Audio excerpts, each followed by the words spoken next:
within established legal frameworks governing maritime security operations. Let's look at it, and I took advice, I have taken advice, is that the strikes were consistent with international law. I took external advice outside of the Office of the Attorney General, and that was the advice which was given to me by an international expert. As of December 31st, at least 115 people have been killed in 35 strikes on 36 vessels, including 11 vessels struck in the Caribbean Sea, 23 in the Eastern Pacific, and 2 in an unspecified location. Attorney General Jeremy also shared that no Trinidad and Tobago... Apart from that, I have no comment, save and except to say that even now, I do not know that any Trinidad and Tobago citizen was killed in any strike. And the Minister of Land and Legal Affairs, Saddam Hussein, says the government is taking decisive measures to curb lawlessness, strengthen enforcement, and ensure that criminals are brought to justice and placed behind bars. This as the government is set to introduce law reform, zones of special operations, special security and community development measures bill 2026 in the Parliament on Friday.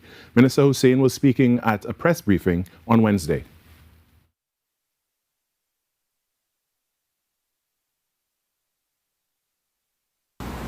So this is a copy of the bill in hand, and this bill is a very progressive piece of legislation. It is a piece of legislation that will assist us in fighting the criminals.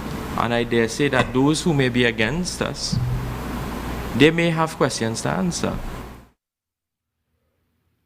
Moving on to some entertainment news now.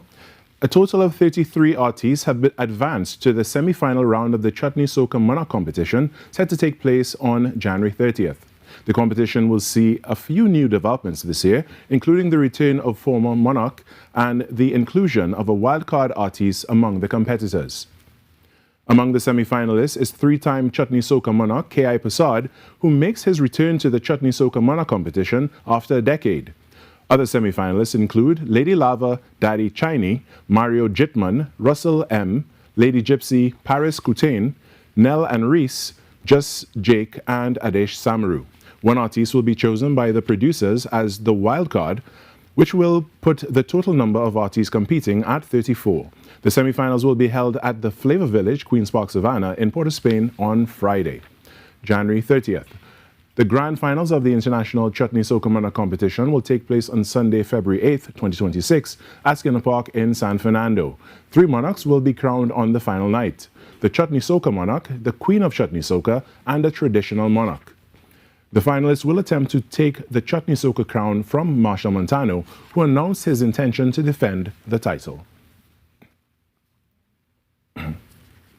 In some sport now, it's It's a little over 1 month to go ahead of the CONCACAF Under-20 Men's World Cup qualifiers set to begin on February 3rd. Leading Trinidad and Tobago in Group E is San Juan Jablote head coach and former national player Marvin Gordon. Gordon, in what is his first head coach role on a national level, is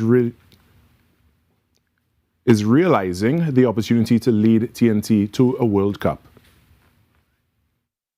We have 32 players presently in training locally, right? Over the Christmas period, we had about 42. We had some foreigners in here, and a couple of them will be back to join the team. Whereas, well, we also, I'm expecting some English-based players to come in later on this month so we can see how they fit into the puzzle as well. Right, what we're working on right now is more physical, right, and mental and tactical, right? I think this group, they're receiving everything, right? There's a staff with a lot of experience. Russ Russell, Devon, Jocelyn, Gilbert, Barton, myself, Dexter Thomas. I kind of surround myself with a lot of experience because I know it will take experience at international level if we used to get to the World Cup. And that's what's making the news at this time. But on standby, we have the host of the Trinidad and Tobago Today morning show, Virmala Balkaran, waiting on standby. Good morning, Virmala. Good morning, Carrie. How are you? I heard you had a little Yeah. I mean, like, it's a bit of a flu season, right? I've been dealing with that for quite a while. Thankfully, you saved me. Do you have any outdoor plans today, Carrie? Well, if I could have my way, I'll head up to the North Coast after work today. Well, I don't know if you want to do that because the Met Office is saying that sunny and breezy conditions are expected despite the occasional cloudy patches with a few showers at times. So you know what that means. Walk with your umbrella. And Carrie, if you're going to Port of Spain, please don't get wrecked. So I don't want to get wrecked. And it seems I'll have to cancel my North Coast plans. Thanks. Well, I think you probably should stay inside, especially with that safety. with that cough as well. Yeah. We talk so much more inside the show today on Trinidad and Tobago Today. Thanks so much, Virmala. And you heard it.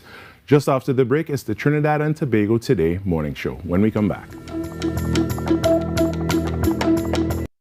More news, more access, more ways to stay informed.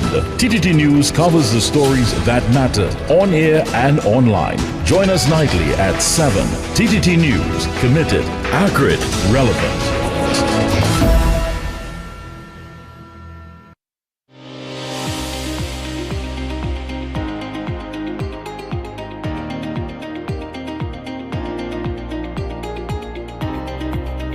Health and wellness, the core of our existence on planet Earth. Let us hear the voices of our very own citizens, our local and regional medical community, scientists and climatologists. Caribbean Medical TV is geared to developing a consciousness in our people in terms of our health and lifestyle. Knowledge is a very powerful tool, and we must empower ourselves with the information to protect against chronic and other related diseases. From the impact of climate change on our health to NCDs, Season 3 of Caribbean Medical TV tackles the challenges we all face, giving our citizens hope for a better tomorrow. Be viewing Caribbean Medical TV.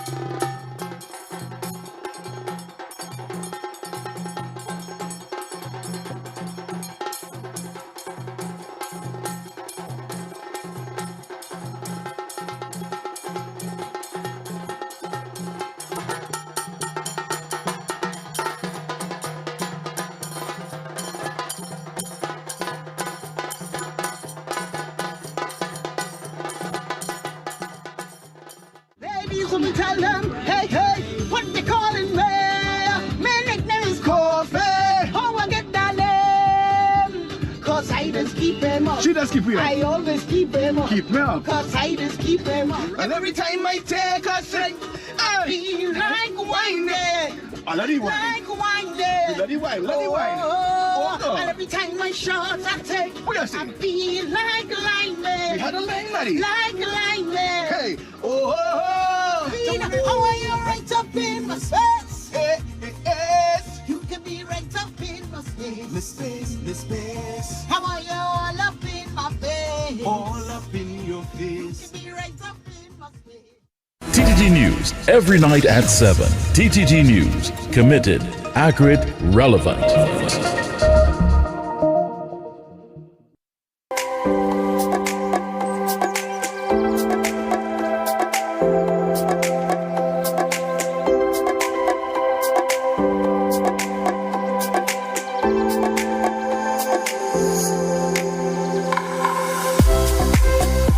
January 15th, 2026. The time now is 6:09 a.m. Good morning, Trinidad and Tobago and the world.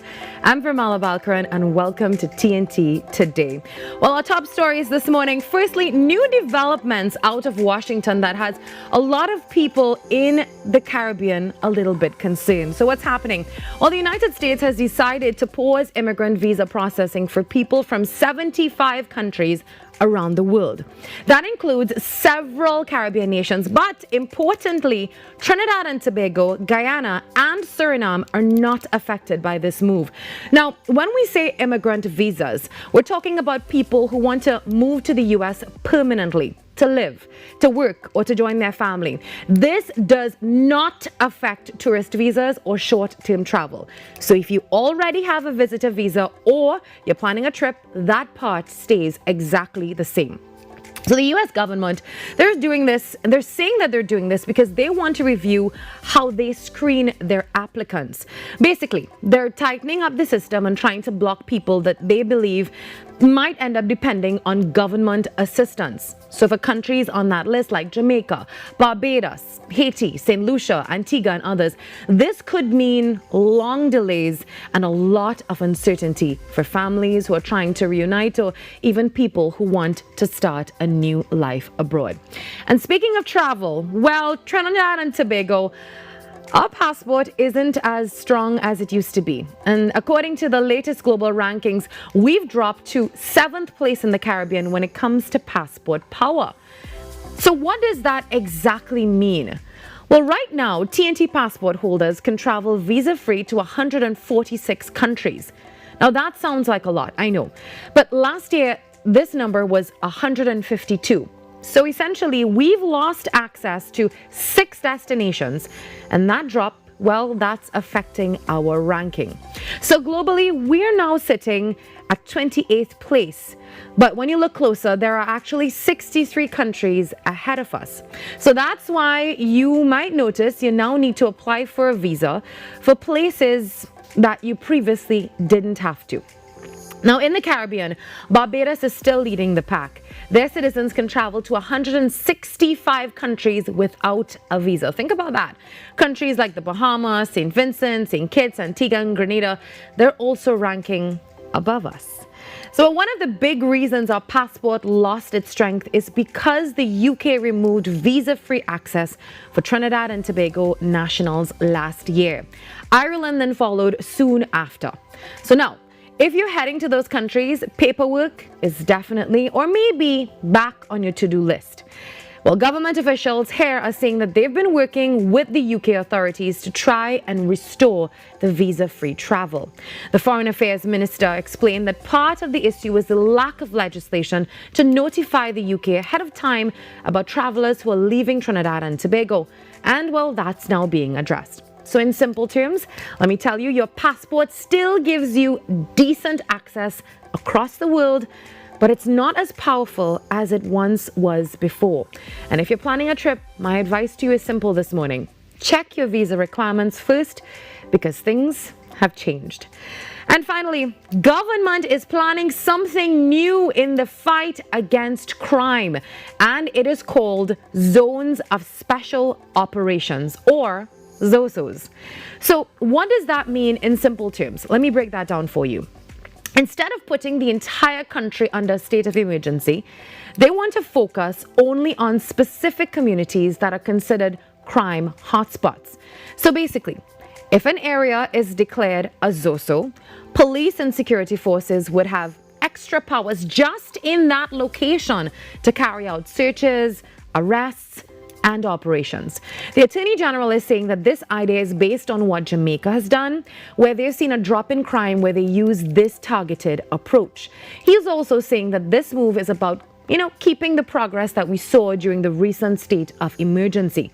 Because according to the figures, murders and violent crime actually dropped last year.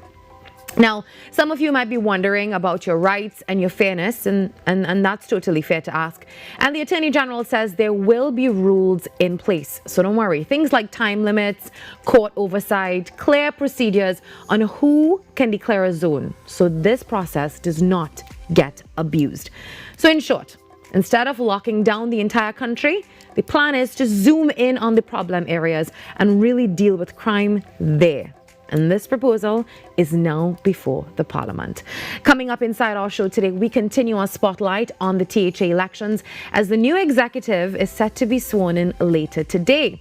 And inside our second hour, we zoom in on all things carnival and culture on Trinidad and Tobago Today when we come back.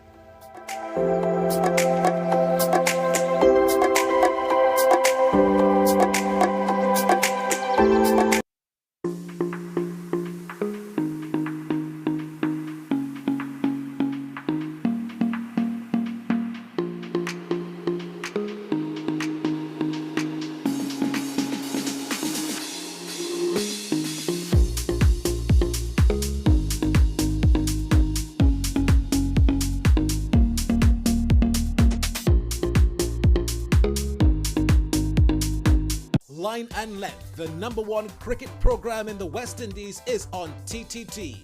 Line and Length brings you up-to-date interviews, analysis, and highlights on the game in the region and internationally. Line and Length in association with Massey United Insurance on TTT.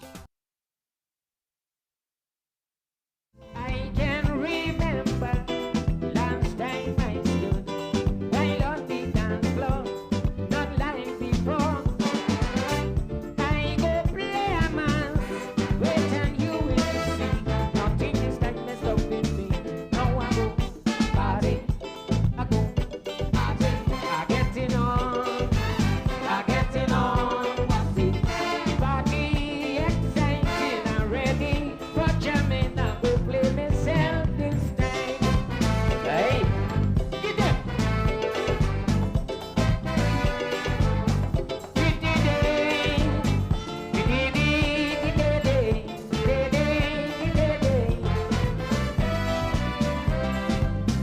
And it came to pass for the second time. I on the dance floor.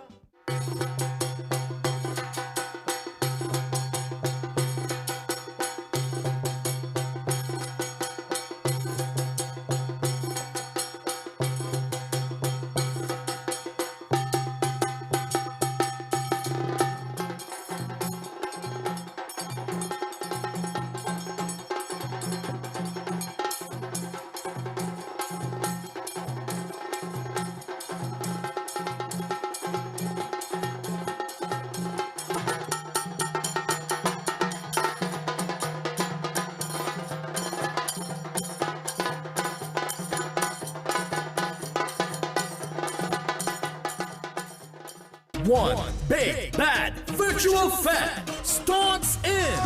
Look double again. Can't wait to put on the top. Look double again. Till I time coming home. Look double again. With my friends are on the road. I can't you say again. Anywhere I button up. Anywhere that have a truck. Anywhere that have a jam. Anywhere that have a man. Somebody say soca. Somebody say soca. We be playing soca. We ain't even know about anything but soca.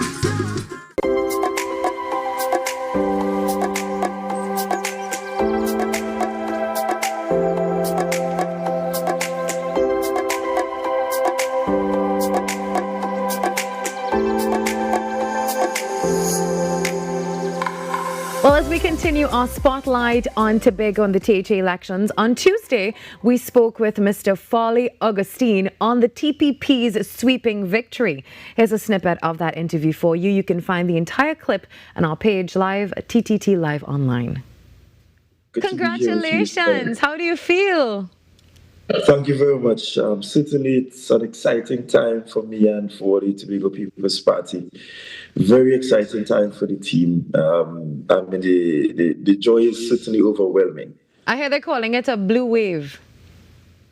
Well, it's more like a blue tsunami. Ah.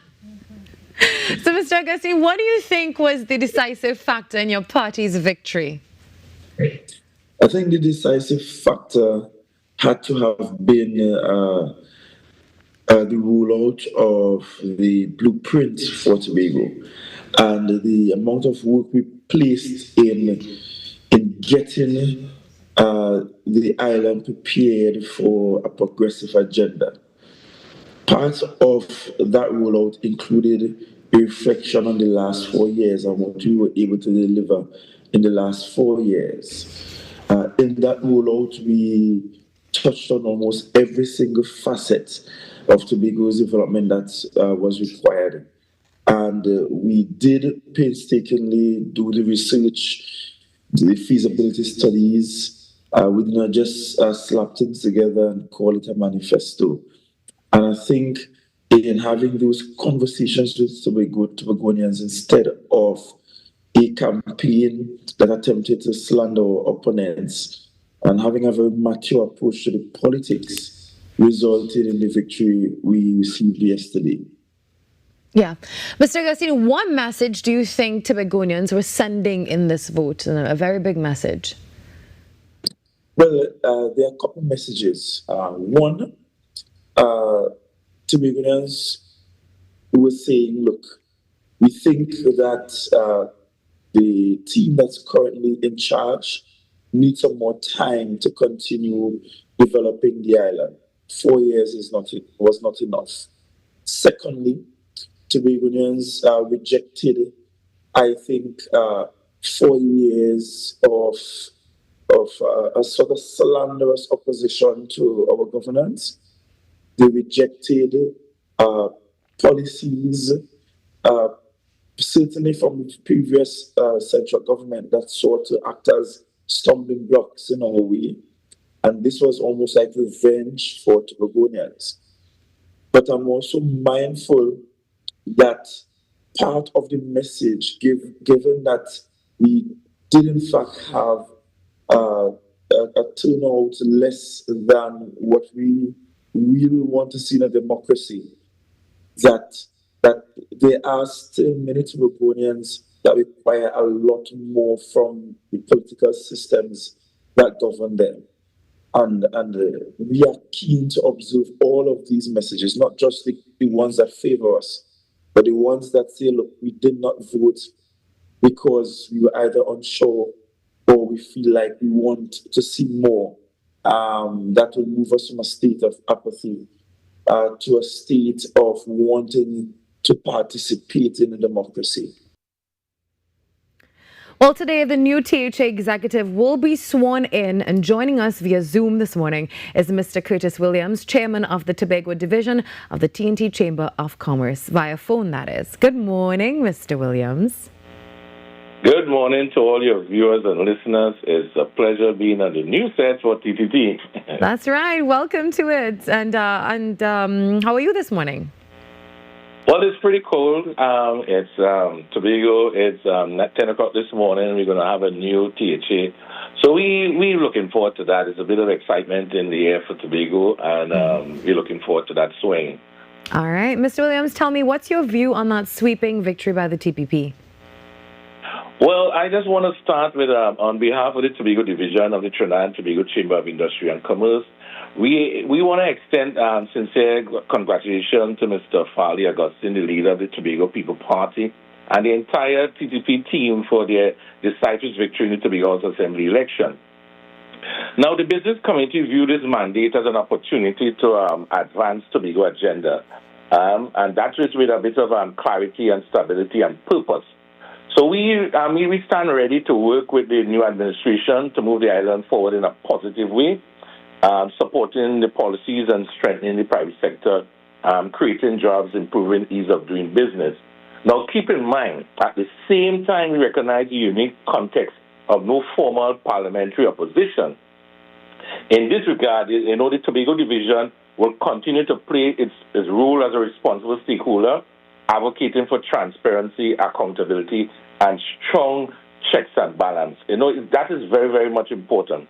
Our engagement remains firm with the governance and meeting at the highest standard and the best interests of Tobago. Yeah, Mr. Williams, you have made a statement that the private sector may now have to act as a de facto watchdog. How exactly do you see that working? Well, it's something that we have done in the past, and it's just meant that now we have to strengthen that effort. In the sense, as I indicated earlier on, there is no formal opposition. So civil society, NGOs and ourselves have to definitely step up to the plate. And as we continue, because we did in the past had meetings with the THA, and we will continue those meetings. Those meetings will now have to be up a bit, because we want to make sure that the transparency and the checks and balance is there in all aspects of it. You can imagine you have no one to question you when you do anything, and that's a kind of scary moment. That's right, accountability, right? Mr. Williams, I want to talk a little bit about voter turnout. Now, this fell compared to 2021 with over 53,000 registered voters with just over 50% turnout. What do you think caused this decline in the turnout? Well, I can see some of the Tobago voters, they're probably just all tired and they just decided that, hey, we're not going to vote. Because I was pulling up to our membership to find out, why our members didn't go out to vote. Because some of our members indicated that they didn't go out to vote. And we wanted to know, voting is exercising your democratic rights. And they said they're just tired and they just want to see things happening for Tobago. And they just decided to just sit back and see what will happen. Mm-hmm. Mr. Williams, how do you propose sustainable economic growth now for Tobago going forward with this new administration? Well, the part of it is from the deliverance of the blueprint, and that document is speaks volume. And we are actually now reviewing that document intensively, and we are looking for some deliverables out of that document. Now, on the development part of that document, it seems, and we must recognize that Tobago need to grasp the opportunity there written in that document. Also, the THA must give Tobago the opportunity, so they must be the enabling factor so that we, the private sector, can really grasp the opportunity. So we will do all we have to do on our side, get our members all prepared, ready for all the contracts and all the bids that have to be placed forward to us. So we're working on that, and in that same breath, we want the THA now to enhance the enabling environment so that we now could really take advantage of the opportunities. I know the Chamber supports the autonomy bill. How exactly does that help long-term development for Tobago? Well, there are some low-hanging fruits that we noticed. Even I could give a case in point. I had a project that I was trying to develop in terms of land development, and it took me like about 4 years just to get certain approval. So you can imagine that you have a development going on, you have your bankers, you have everybody waiting, and it's taking you so long to get things moving. So we know the town and country planning, definitely, we're trying to move that under the THA and other agencies that will be really effective, the EMA and so forth. So it's important that these things have been recognized. So hence the reason why autonomy is important in certain aspects, so that we could get these things fast-tracked and not sitting waiting 4 years. All my investors, all the folks who are interested, they just get tired and some people move on. And you lost a lot by that's happening. So it's important that we look forward to some sort of autonomy in dealing with certain specific areas in Tobago. Mm-hmm. And Mr. Williams, how does the Chamber plan to deepen the already existing engagement with the THA to ensure that the accountability that you talk about, that you hold them to that, and you represent all the interests of all Tobagonians? Well, as I indicated, in the past we had quarterly meetings with the THA. We want to continue those meetings. We want those meetings to be very, very intense and strategically directed, and not just old talk. So we want to look at what you want for the particular period. Ensure that you don't give us 20 or 30 items. Just take at least 5 items out and work on those 5 items. Ensure that while these items are being delivered, you update us as to where they are. So you get a progress report, and the progress report is explained to the entire country, and not just you alone, and no one knows what's really happening. And with that now, with that effort, we now can keep you accountability. There's a bit of transparency. So the normal folk on the ground, the business community, the average Tobago citizen could see what's happening in the space and appreciate it. All right. And Mr. Williams, finally, what message do you have for the people of Tobago as we're set for that swearing in today going forward? Well, we definitely wish the new administration every success as it begins this important term, and we reaffirm our commitment to a meaningful dialogue and partnership for the growth and prosperity for Tobago. That's what we want to look forward to as the Tobago arm of the Trinidad and Tobago Chamber of Industry and Commerce. All right, thank you so much. That's Mr. Curtis Williams from the Tobago Division of the TNT Chamber of Commerce. Thank you so much, Mr. Williams. You're welcome. All right. We are streaming live on our social media platforms, TNT Today Show, also TTT Live online. All the information, all our interviews are always posted there for you if you want to check it out a little bit later. As we said, another bumper show for you this morning on Trinidad and Tobago Today. Coming up inside the second hour, we talk all things culture and carnival as we are on the road to Carnival 2026. And just a reminder that our Pavement Lime series is coming up. So if you haven't checked that out yet, forget, as I said, social media. We've got all the information coming up in a short bit on the screen for you. You can check that out. Tomorrow, we've also got another show amazingly planned for you. We're talking about all things Talk City 91.1 FM. The TNT Today show continues on TTT.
The Mother Church of the Anglican Diocese suffered significant damage during the earthquake of 2018.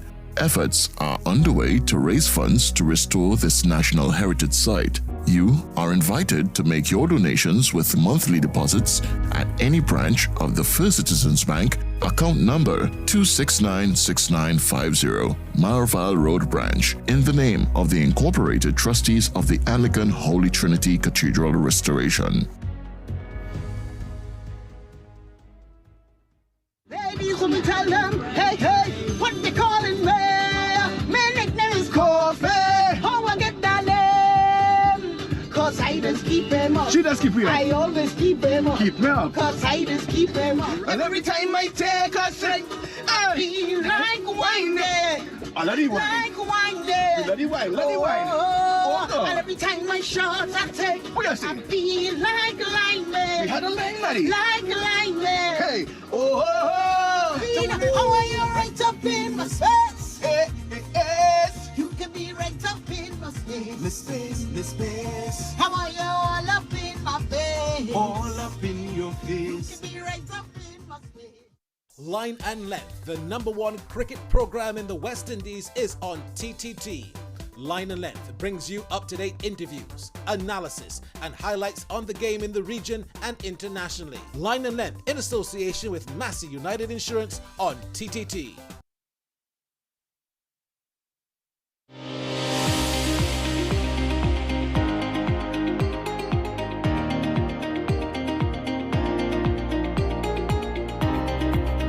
Health and wellness, the core of our existence on planet Earth.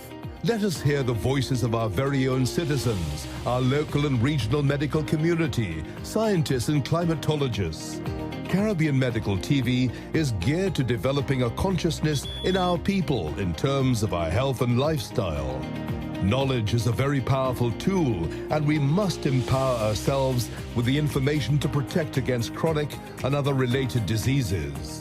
From the impact of climate change on our health to NCDs, Season 3 of Caribbean Medical TV tackles the challenges we all face, giving our citizens hope for a better tomorrow. Be viewing Caribbean Medical TV. Now listen, this is your boy Carlos Edwards, and as a former player, let me tell you, it's the fans, man. The fans that made the game, that's the 12th man right there. And when it comes to Trinidad and Tobago, there's only one 12th man you need to know.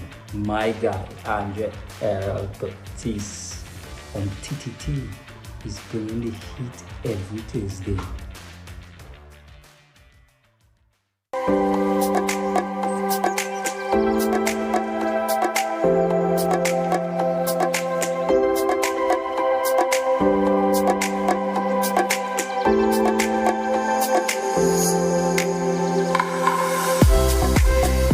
So have you ever had your vehicle wrecked in Port of Spain? Can you imagine how terrible that feels, just coming out of a store, or you're coming out of your workplace and you're wondering, where is my car? Where did I park it?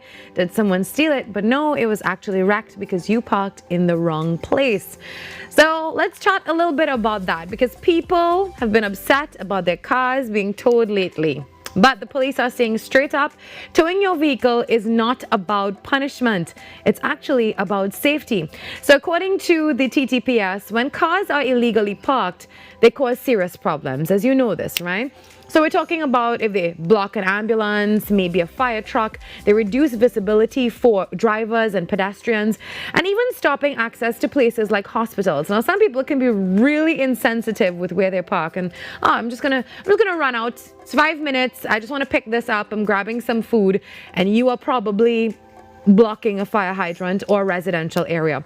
So their argument is, it's not just a convenience, but it can actually put your life at risk. They're also saying that badly parked vehicles contribute to traffic jams, and we know we can do without the traffic these days, and also increases the chance of accidents. So from their perspective, the TTPS that is, towing is necessary to keep the roads clear and to keep you safe.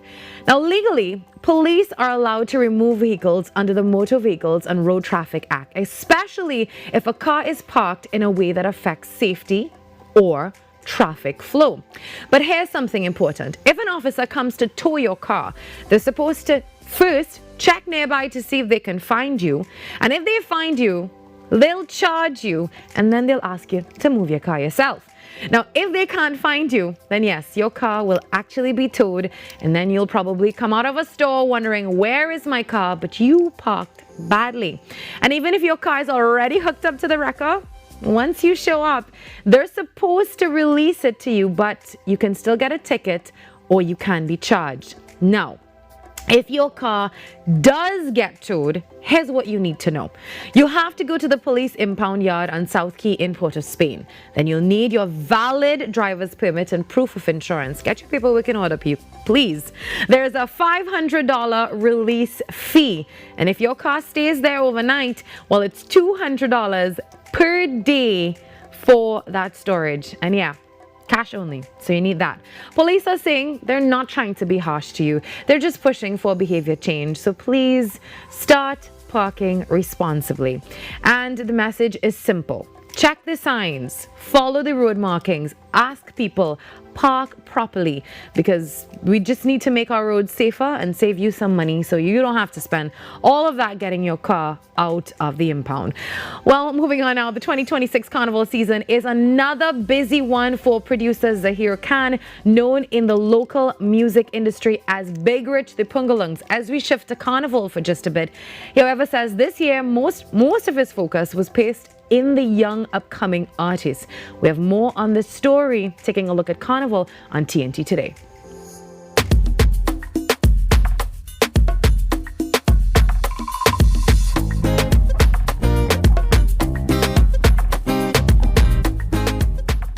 Late nights, early mornings, and long hours. That is how producer Zahir Khan has been spending his Carnival season. Known as Big Rich the Pungalungs, Khan has been producing music, particularly Chutney Soca music, for the past 20 years. He told TTT News he has worked with numerous artists during that time. Rihanna Gopal, she has a big song right now, the #1 tune, Bollywood tune that is. You know, so those are just some. And then I work with the icons still. I did 2 tracks with Drupati. I have a lot of tracks at Indar Kanhai. To release, show in Matura in New York, you know, another one from Florida, Vidya, Go Sign, Leela M from Florida. So a lot of foreigners I'm working with, you know. Throughout his career as a producer, Big Rich has earned many accolades, with some of his artists capturing the title of International Chutney Soca Monarch. So the last was Reshma Ramlal, the Warrior Queen. Warrior Princess. Before that would have been Rick Ram and Rowty. Yeah.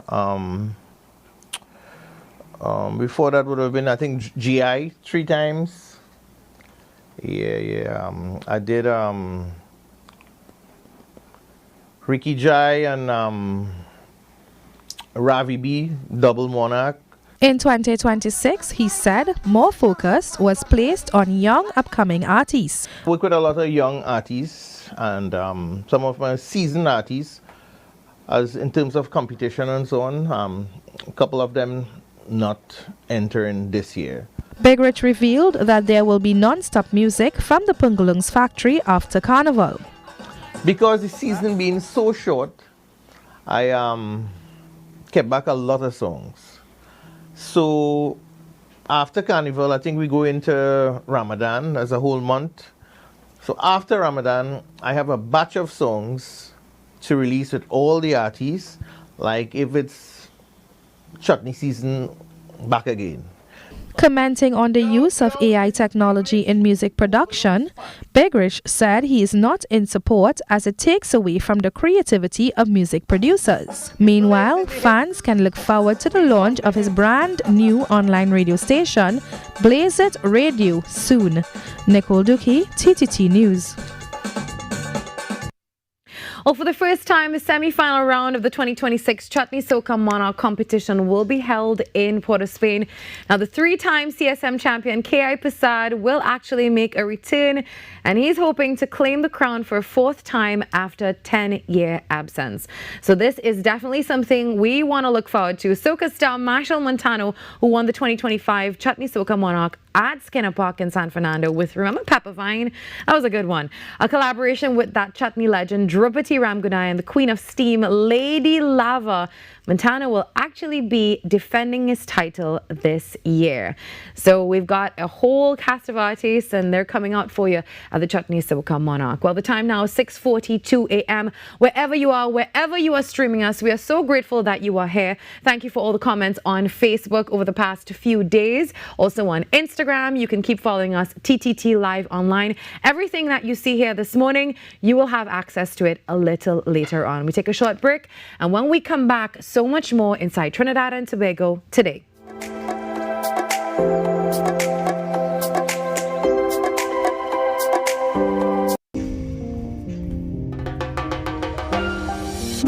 Watch the passion building and the voices roaring with the mission done and the game is won. When the music talking and the big stage calling, the culture comes alive and it's just endless vibes. The future's bright, we'll be more bright. Now it's sweet time, the time to shine. Life is on, it's no time to be timid. So chase those dreams, live without limit.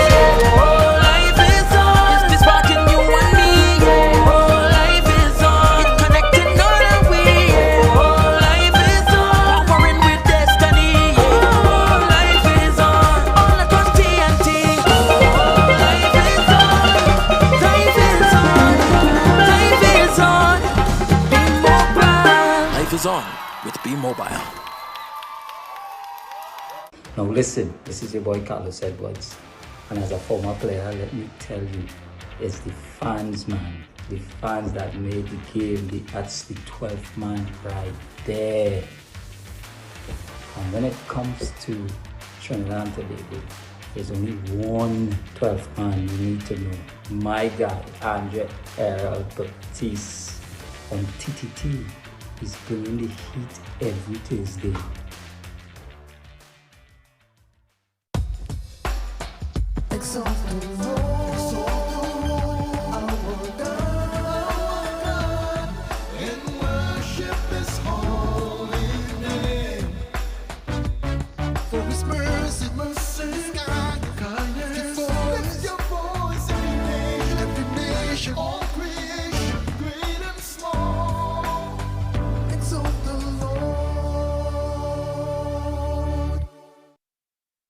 One big bad virtual fan starts in.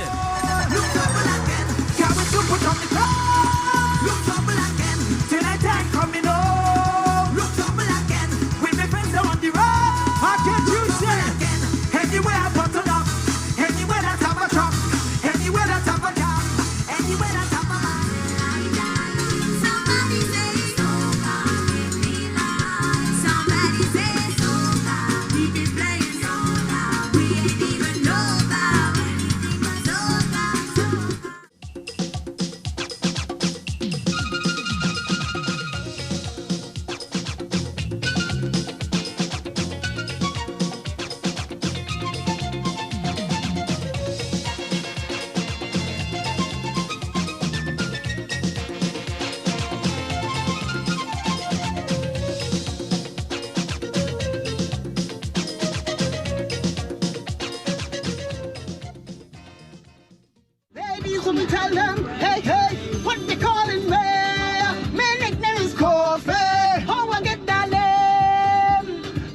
just keep him up. She does keep you up. I always keep him up. Keep me up. Cause I just keep him up. And every time I take a sip, I feel like whining.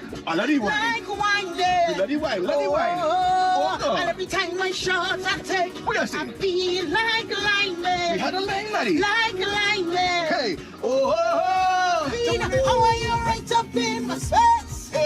Yes. You can be right up in my space. The space, the space. How are you all up in my face? All up in your face. You can be right up in my space. When it matters, we're there, reporting the news as it happens, because your world can't wait. TTT News, nightly at 7. TTT News, committed, accurate, relevant.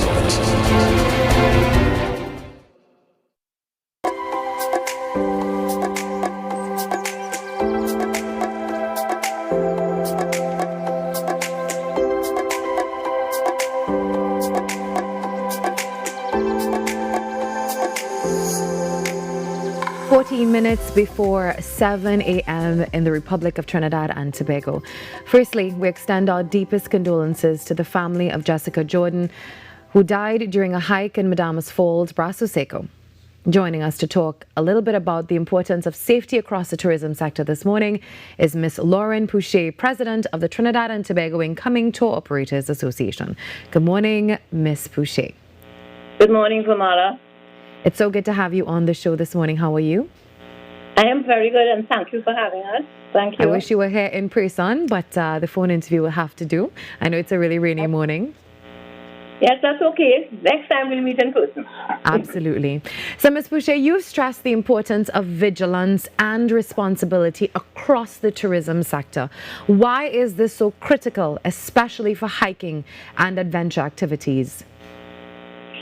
Well, it's very important because when you take out a group, you are tasked with the responsibility of ensuring not only that they have a nice experience, that they learn about your country, that they are educated, but that you take them safely and you bring them back safely. Therefore, all aspects of that need to be taken into consideration. So, for example, and we also extend our condolences to the family of Jessica. That was really something very sad for all of us to see and hear. Now, when you take out a group, you need to ensure the level of activity that they are accustomed to. So there should be a pre-questionnaire that they would answer. So short questions, how fit are you, etc., etc. Have you done this before, for example? So you gauge their level of competencies for whatever you're going to undertake. I'm referring particularly to the hiking issue that we are talking about. There should be a lead guide at the beginning of the group. There should be another guide at the end of the group. There should only be a certain amount of people in each group.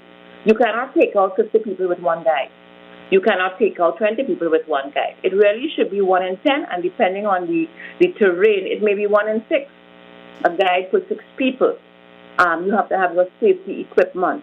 You need to know the terrain. You need to inform the authorities, for example, the police station in the area, that you will be going on a hike. This is the time that you are going in. This is the time you expect to come out. You also need to be quite cognizant of the weather patterns and what has been happening. Many times we are crossing a river or a little tributary or a stream, and it's raining up in the mountains, and suddenly, wow, the water is there. Last year we lost 2 people.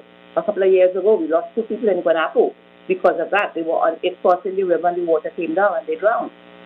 So we need to have standards in place. We need to have training in place. And what I will say is that in the past, under TITCO, TDC, different dispensations of the agencies of tourism, we have had training. We even had jungle training a couple of years ago through TTL. So training is critical. First aid certification is critical. Life-saving is critical. And it is not only for hiking. We need to be looking at all other aspects of tours and tourism. Mm-hmm. For example, if you don't mind me segueing a little bit into down the island tours. We do down the island tours. People go on a boat and they go down the island. And they get to cruise around their favorite various islands. They maybe even come off an island and so on. I do not know if it is mandatory for them to have man overboard training. How do they deal with that if somebody falls overboard? And it has happened. Mm-hmm. How do they deal with if somebody gets into a problem in the water when they're bathing? Do they have the first aid? Is there a lifeguard on the boat when you have a certain amount of people on your trip? For us in our association, the standards are very set and very established. For example, when we do down the islands, we must have public liability coverage, number one. We must have insurance for our boat, number two. We must also have the ability to ensure that all our passengers go and come back. We must have our life jackets and so on. Now, and those of us in our association, we need to produce the certification from Maritime Services that we have a licensed captain and that we can manage the boat and the group. I have observed that there are many boats down the island. There's no captain's license. We have young children, 12 and 13 and 14, driving boats. Where the standards? When is the government going to decide that it is important to put in standards for these type of tourism activities so that it is not a blot on the page of Trinidad and Tobago when we get back into the business of promoting tourism? And you notice I say get back into the business because we're not doing it right now. Okay. Ms. Boucher, we're talking about that regulation, right? What kind of regulation do you believe is necessary? Let's talk more about that. Okay. So, this is a good question that you are asking. As you know, I'm representing the Trinidad and Tobago Incoming Tour Operators Association. All associations should have some kind of code of ethics, some kind of constitution, some kind of conduct, some kind of standards or requirements for you to be a member. So for us, I'll just give you a simple example. We need to be registered with Legal Affairs as a company. We need to be able to produce our certifications that we have first aid, etc., etc., etc. We need to also show that we have public liability insurance, which protects both the client and us. There are many associations that would have different types of requirements. For example, the Hotel and Tourism Association in Tobago would have certain requirements.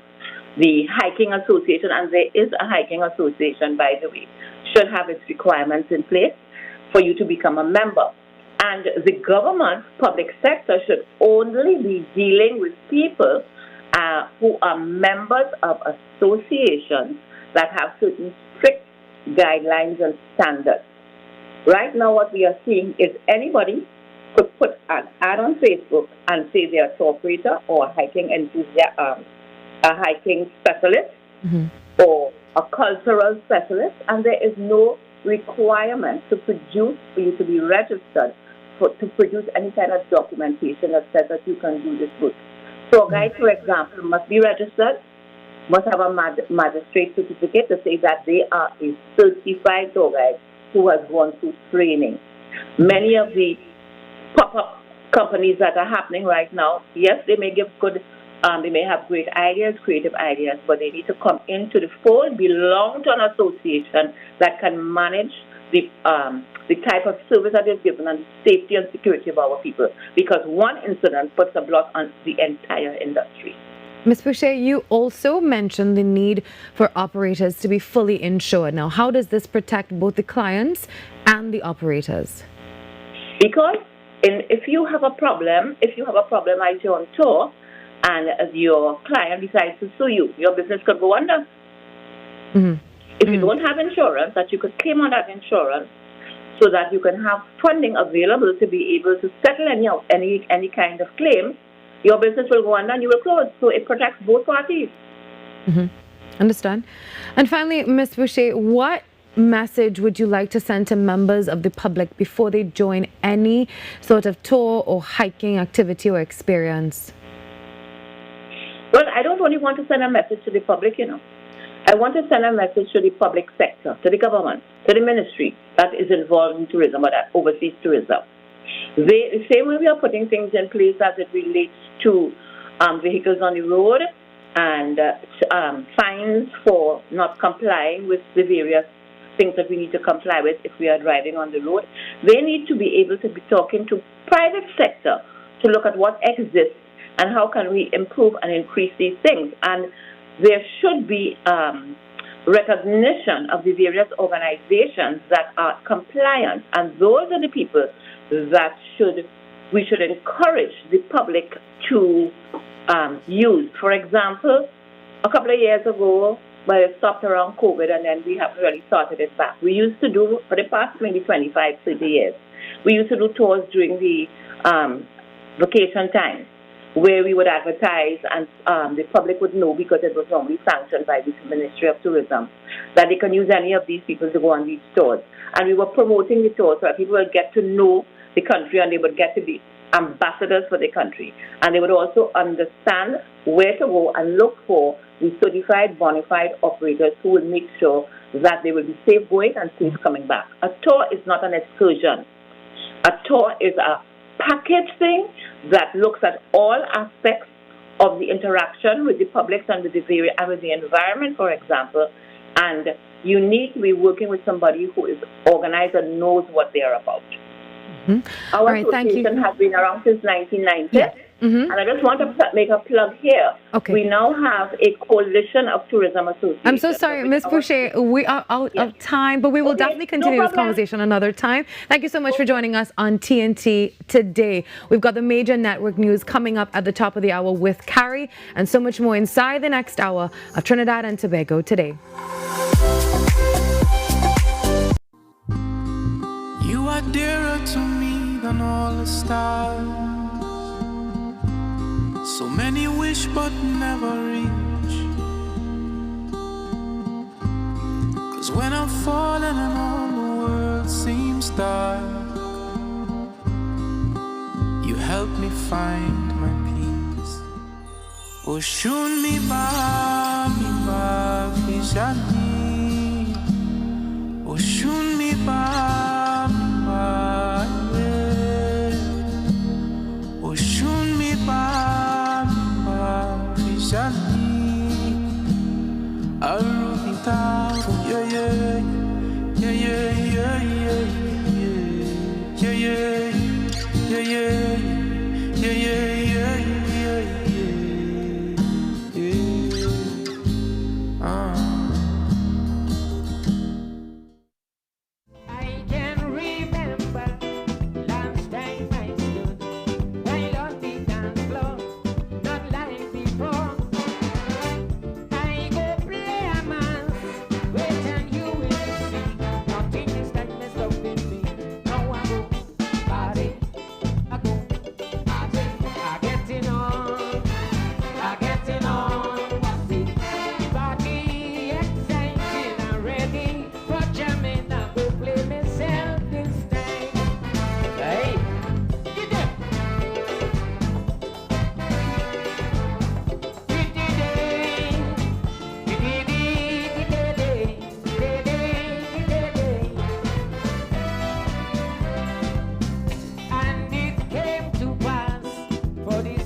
Unleash your imagination with TTT's terrific Toon Time. Join us as we stop evil geniuses from taking over the world on Super Z, or hop on board for a journey into outer space with Galaxy Kids. Be a part of our quest to save the forest alongside our robot pals from Bugspot Ignition. Or let's go exploring with Duda and Dada. Catch terrific Toon Time Monday to Friday at 8:30 a.m. and 4:10 p.m. and Saturdays from 9 a.m. It's fun-filled adventure with terrific Toon Time right here on TTT. Your stories, your communities, your country. TTT News is everywhere, on the ground, across Trinidad and Tobago, and on every smart device. TTT News, nightly at 7. TTT News, committed, accurate, relevant.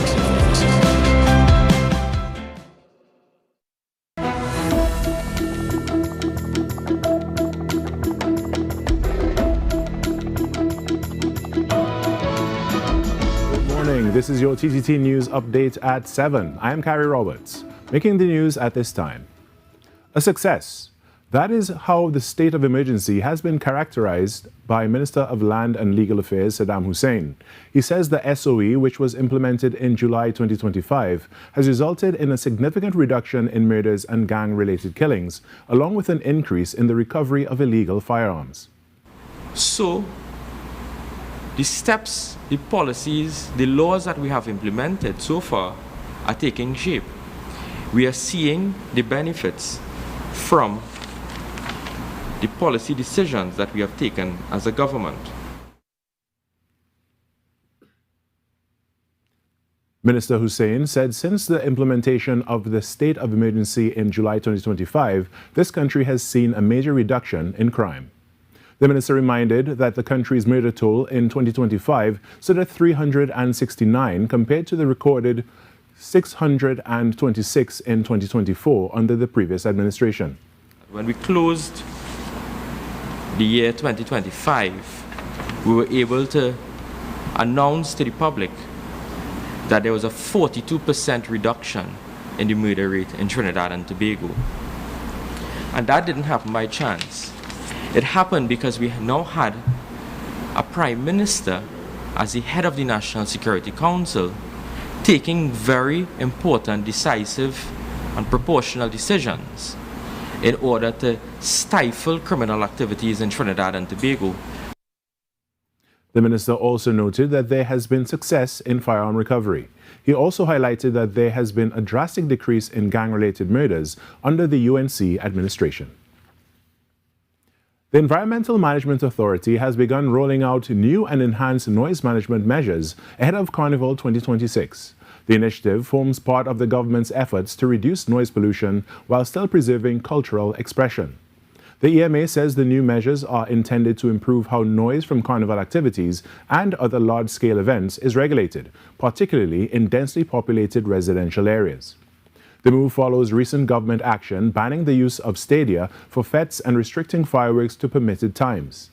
In a statement, the EMA said it has strengthened its noise variation application, monitoring and enforcement processes under the noise pollution control rules. A key change is increased public access to information. Notices of intent to apply for a noise variation are now published on the EMA's website, allowing residents to review applications and submit feedback online.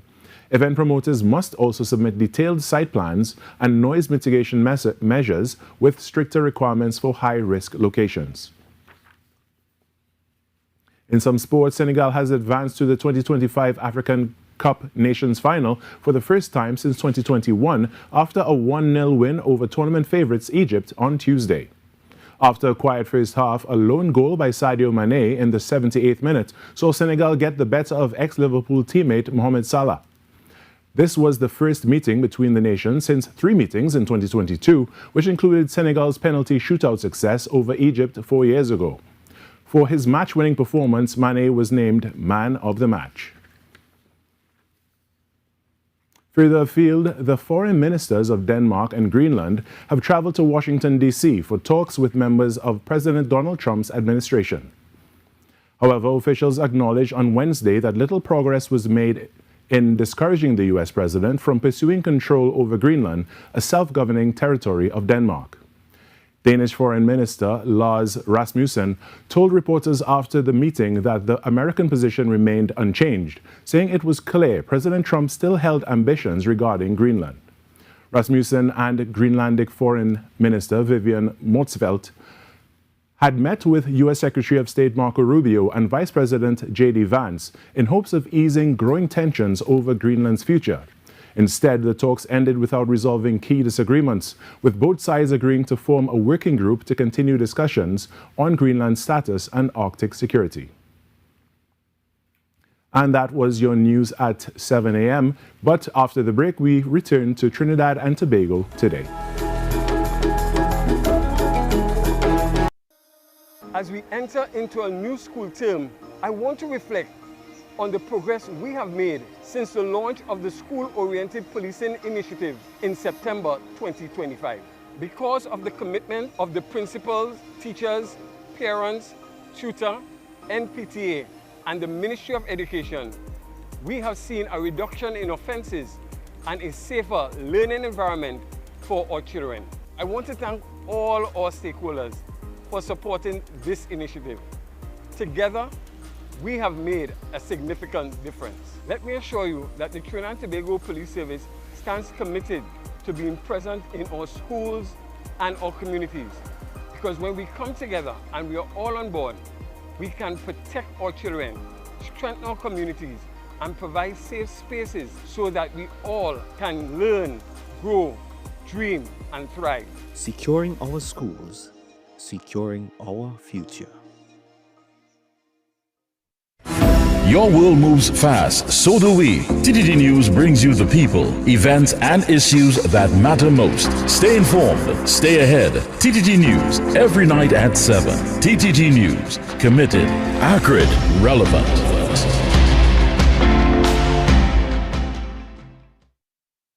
A new season equals new dreams, and many football fans are dreaming of their team actually winning this season. But the reality is that only one team can win. So many will just be dreaming and wishing and hoping that their team can deliver. Manchester City, Liverpool, Chelsea. Notice I have not mentioned Arsenal. Don't be upset, I'm not mentioning Man U either. This is Atto Bolden inviting all of you to follow the 12th man as they celebrate a new season on TTT and enjoy the ride.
One big bad virtual fad starts in.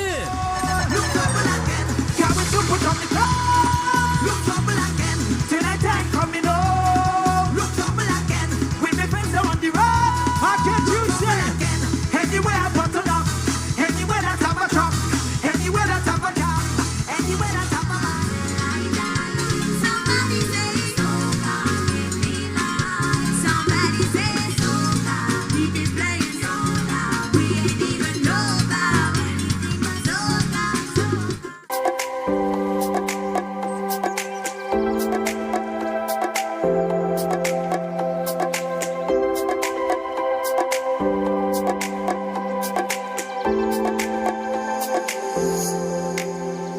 9 minutes after 7 o'clock in Sweet TNT. Good morning. And if you're just joining us, maybe you're just waking up with TNT today, thank you for being here. We're streaming live on our social media platforms. Maybe you're at the gym checking us out. Well, did you know that 10 minutes of intensive workout can actually trigger powerful anti-cancer effects? And that's coming out of a new study. So those brief, intense workouts that you've heard about that boost fitness might actually also help to fight certain types of cancer by releasing molecules into the bloodstream that can spread DNA repair and also may inhibit cancer growth signals. So, you know, they tell you exercise every single day, even if you can do just a little bit. Well, there's some proof that it might actually work. Well, this morning we're talking all things carnival. We did tell you that our second hour will focus on carnival and culture, and the National Limbo competition returns in 2026 as part of a focused effort to revive and strengthen one of Trinidad and Tobago's most recognized and culturally significant dance forms in the 45th year anniversary of the National Dance Association of Trinidad and Tobago. Joining us this morning, Alet Liz Williams, the president of the National Dance Association of TNT. Good morning, Alet. How are you? Good morning, Virmala. I am good, and you sound great. So I guess we're good together. You do as well. You've always had such a beautiful voice, and it's always a pleasure to connect with you. But now we get to do it on TNT today. So welcome to the show. All right, so Alet, for viewers who may not be familiar with the National Dance Association of Trinidad and Tobago, can you tell us a little bit about the association and its role in developing dance nationally? Okay, so the National Dance Association of Trinidad and Tobago is actually the umbrella and governing body for all dance and dance cultures in Trinidad and Tobago. Were established by an Act of Parliament, 28th of 1997, for those of you who want to look us up, and we have a very extensive mandate. And we have been around, as you say, for 45 years with presidents who have started the vision, who are carrying the culture, and right now we are celebrating a very big milestone here. And we want to make people more aware of this association and the things that we can do and the things that we want to do for dance and dancers so that we can get the support to execute our mandate as we are so required to do. All right, Alet, why was it important for the association to bring back this national limbo competition, especially at this time? Well, the thing about limbo is that it's rooted in culture, yes, and it was something that was made. It's a Haitian word for legba, right? Issue, a Yoruba entity, and it really stood for a crossroads, helping souls make a decision before entering the gates of the spirit world. So it is a deep spiritual meaning. So when you bend, it's signaling moving from one life into the other. It was something that we would say was made popular here. Many people believe it was born here. I'm closer to the latter, and it was so vibrant and such a wide practice very many years ago, started by Julia Edwards and carried on by so many pioneers after her. This is a Caribbean tradition, and it's now a global performance art, traveling across the world, captivating audiences through the discipline, the dance, and of course the cultural storytelling. The last time we would have had the limbo competition in its biggest sense, with many groups competing, would have been in 2008, where Northwest Laventil Cultural Performers would have won the last competition. Since then, it's been carried on Best Village stages and so on, but there was a relevance of it inside of the carnival season. And inside of the carnival season, when everyone is paying attention to everything culture and freedom is so important, and people embrace what it is, for those who participate in carnival, of course, it also served as a platform for limbo to be recognized on a wider scale, right? Because in carnival we have people here, but we also have tourists coming in. And there was something about just celebrating culture at that time. The past president of the association has been an advocate for it just as much as presidents before her, Mrs. Imelda Lynch Griffith, and there was an attempt.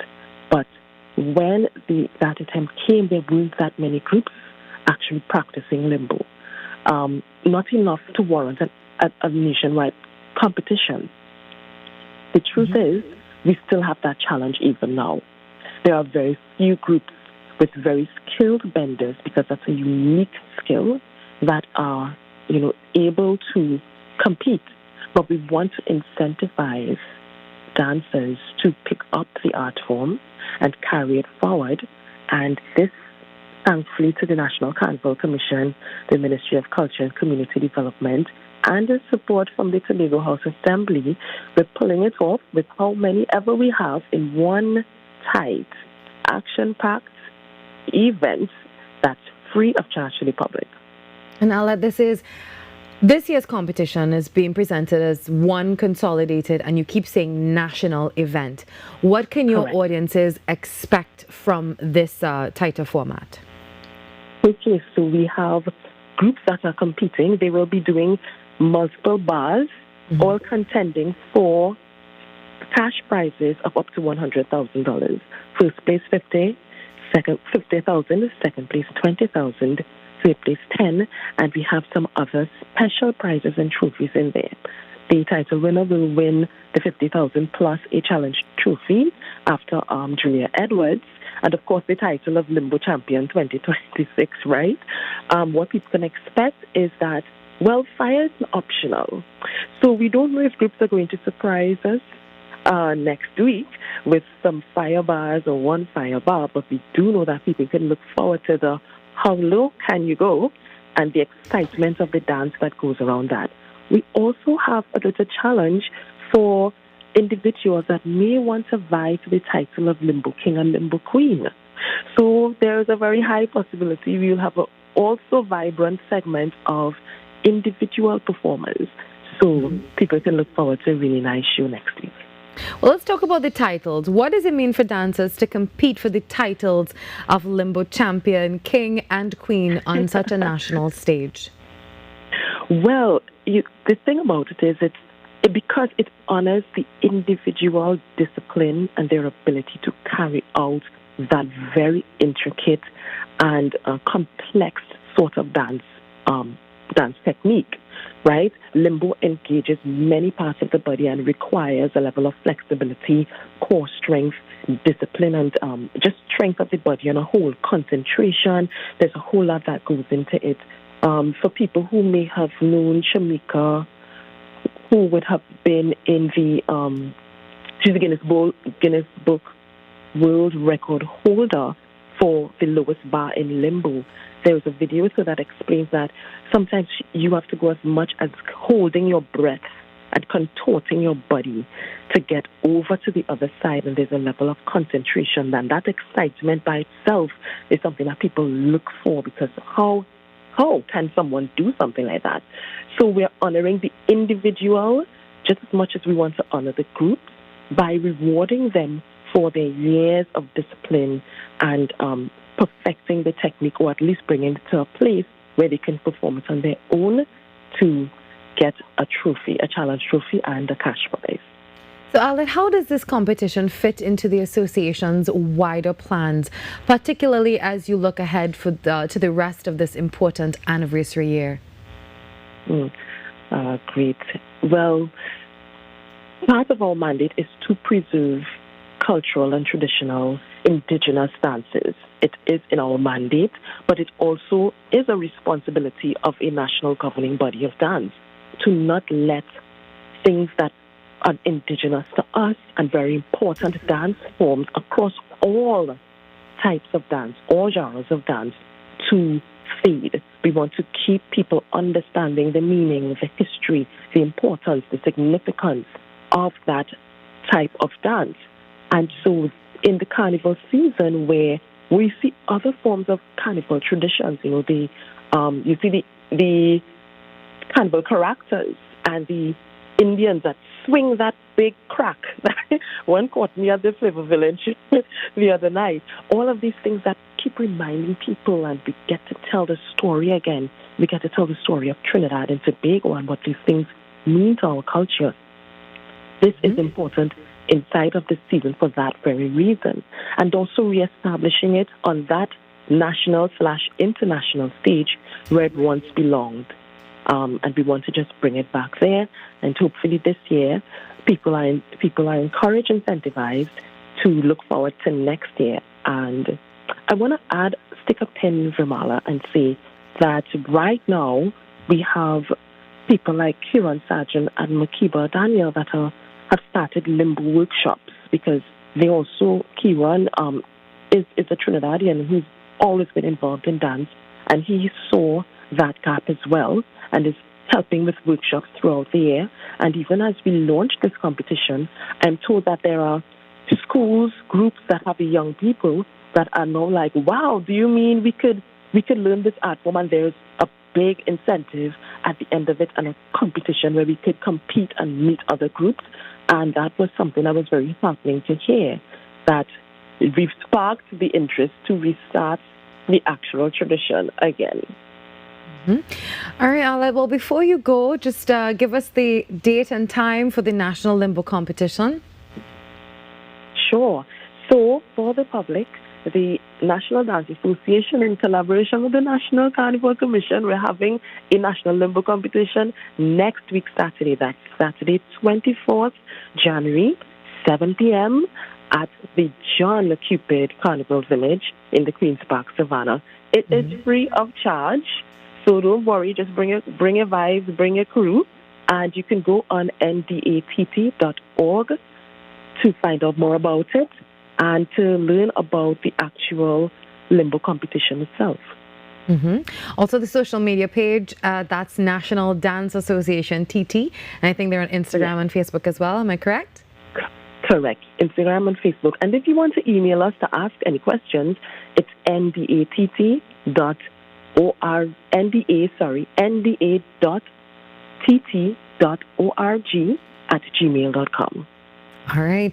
Any closing words? Anything you want to tell our viewers to be looking forward to at the National Limbo Competition that's coming up?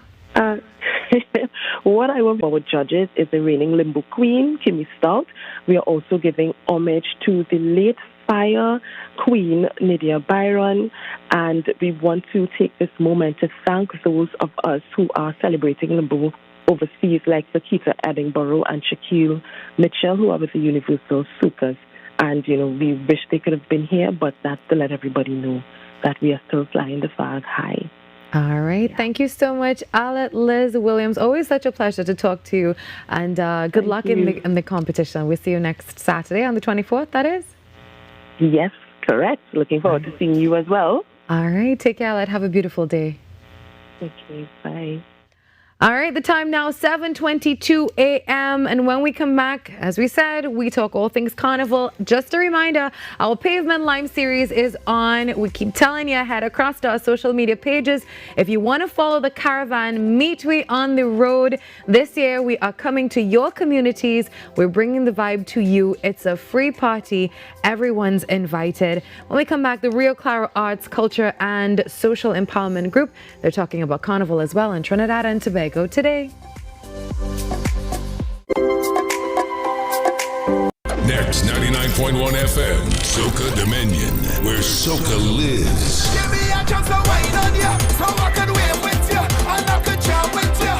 Give me another chance so I can... The Mother Church of the Anglican Diocese suffered significant damage during the earthquake of 2018.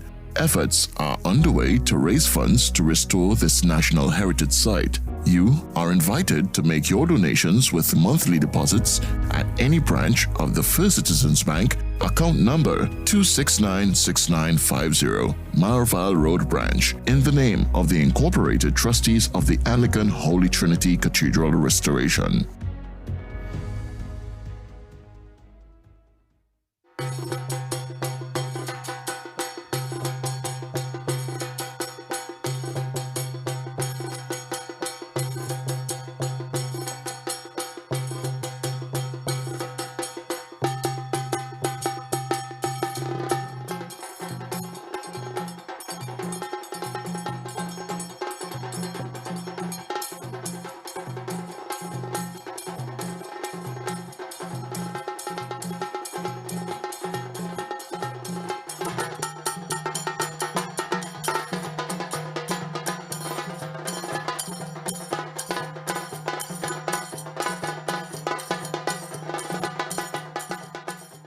I'm Renee Sion with another edition of Caribbean Week in Review.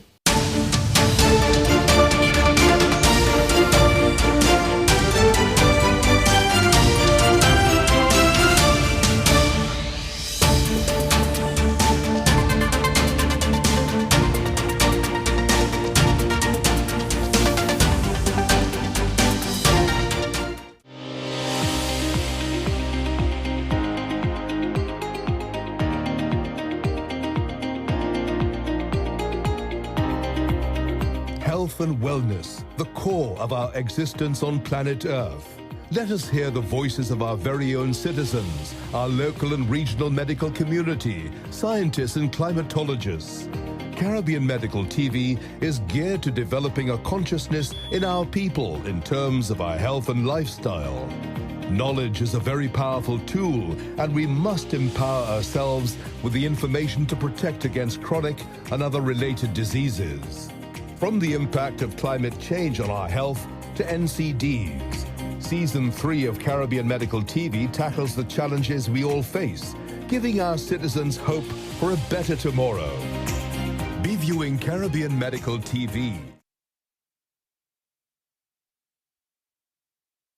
One big bad virtual fair starts in.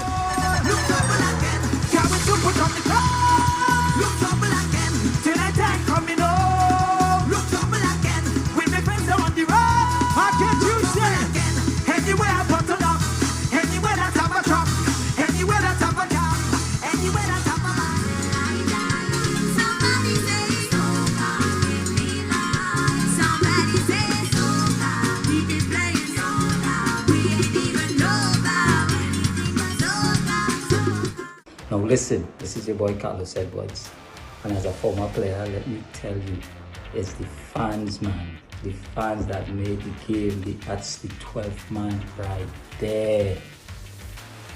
And when it comes to Trinidad and Tobago, there's only one 12th man you need to know. My guy, Andre Errol Baptiste on TTT. He's bringing the heat every Tuesday.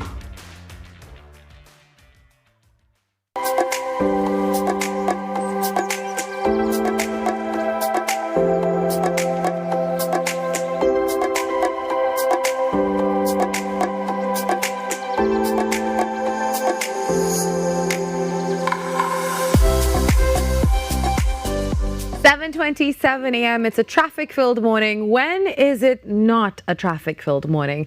Today is going to be a nice, cool day, perhaps some rain. So make sure and walk with your umbrellas and whatever you're doing. The Carnival countdown is on. Are you ready for it? But have you ever been to Rio Claro Carnival? Did you know that there's Carnival happening in Rio Claro?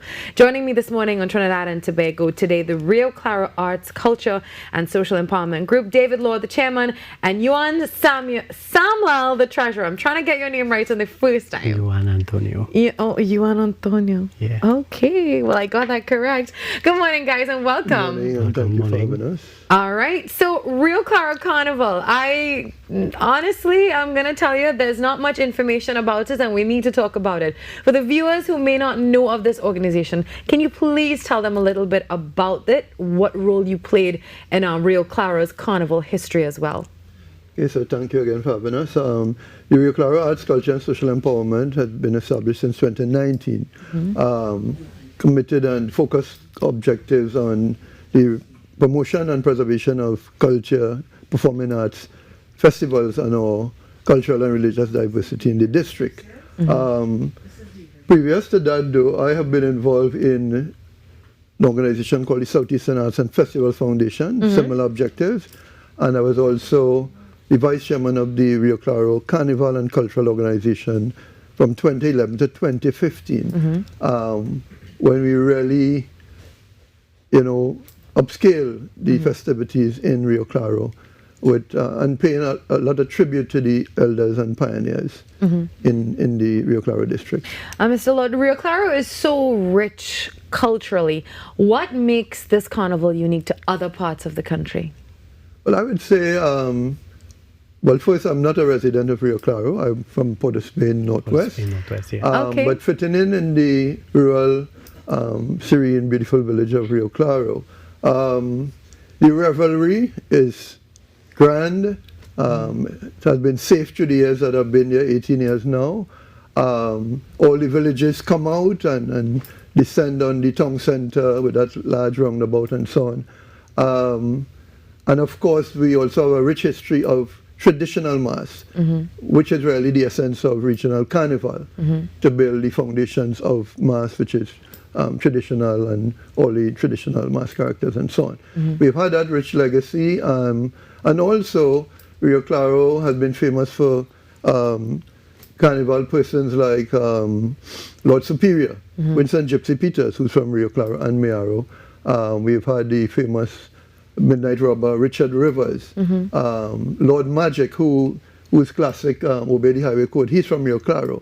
So we've had a number of practitioners, and within modern times, the new wave artists like Orlando Octave, soca, and Chris Pascal, who is Calypsonian and performed at many national competitions. So in a sense, Rio Claro has been bubbling for decades. Unknown, but has maintained its rural magic, and maybe has spawned other rural regional carnivals too, which has grown as a result of Rio Claro. So, Yuan, Carnival requires significant funding as well, and from everything that Mr. Law is talking about, from a financial standpoint, what has been your biggest challenge? So the biggest challenge so far is that a lot of businesses, they don't contribute to Carnival as much as probably in the cities like San Fernando, Port of Spain. So the setback for us with that is they don't put out as much. So we have to go and seek our own funding, and then you know we would have to support people like wire benders, Kaisonians, people who actually get the masqueraders, who get everything going for us. And do you think that limited funding has affected the scale and quality of the past events? Yes. Okay. So I was not a member for the past 10 years, but the carnival for the past 10 years wasn't so it wasn't so exciting like how it should be. Okay. And we as the committee, we have branded events that we have, which is a Queen show that wasn't available for the past 25 years. Nobody didn't do a Queen show for the past 25 years. Rio Claro Carnival Queen show. Miss Rio Claro Queen Carnival show, and then we have a groovy soca night. But I want to kind of go on a little more about that, because what happened was we was thinking that for the groovy night, for older couples, you know, we wanted to have something for them. That's nice. Especially on Valentine's night. Oh. And we wanted to do it in such a way to get that crowd away from the wine and then the jamming, you know, the usual power soca stuff. So we kind of slow it down a little bit. Slow it down a little bit, have a romantic Valentine's night. That is really different. Free roses, free wine, free roses, and free wines things and like stuff that. like that. We like the way For the free. patrons, Oh, for the patrons. For the patrons, yeah. Oh, that's And amazing. participants, Yeah, and this is only for the people in that area, or everyone can come? People are free to decide on Rio Claro for 2026. Yeah. Mr. Law, you've been using the word decades. I know you just said something like 25 years. How long has the organization been involved in Carnival? Well, I did say that I was involved from 2011 to 2015. I've been involved in an organization before this one dedicated to arts, culture, and the preservation of culture and traditions, diversity, and so on. But my experience in 2011 to 2015, I'm saying, was very lively. Over the last 10 years consecutively, tragically so, but I'll be very honest, there has been a very tragic decline of mass in Rio Claro, where the events were basically non-functional events, meager prizes, low turnout of crowds, and that became a disincentive to the micro-entrepreneurs, the local artists who looked forward. They were deprived, starved, and then there was a migration of the crowds and so on to other areas, Mayaro, Princestown, Tabaquite, and Beach, and so on. Rio Claro, the constituency of Mayaro, so big that we have 3 carnivals. One in Beach, one in Rio Claro, and one in Mayaro. Really? So you have options. You could go to Mayaro. So most of the times, for the past couple of years that we have Carnival in Rio Claro, most people tend to go to Beach on a Monday night, or they go to Juve in Mayaro. Juve morning. Yeah. All right, so they break it up, and So then they they break it take down, a little bit of everything. Well, that's actually not a bad thing. So as chairman, Mr. Lowe, what is your vision for bringing back your carnival into the limelight? Okay, so having had that past experience, we have a new team of experience and new persons with a background in carnival and culture. From where I stood in 2011 to 2015, we definitely know the people are there, they are eager, they are anxious. In fact, recently they were buzzing on social media. What is happening is, will anything be happening in Rio Claro this year? So we are committed to rebranding, reorganizing, restructuring the events. As you heard, some of the niche events. The emphasis, of course, for me, being involved in Carnival, is a high premium on prizes, because without the masqueraders and the steel band and the calypso and so on, there is no Carnival. So for us, prizes, attractive prizes, and of course the return of the traditionals like the stick fight. We also are the home of national stick fight champions, the Macano brothers, the John brothers, and so on. So we really will be rebranding those events. There's a particular event I must tell you and the public. It's called Rhythmorama.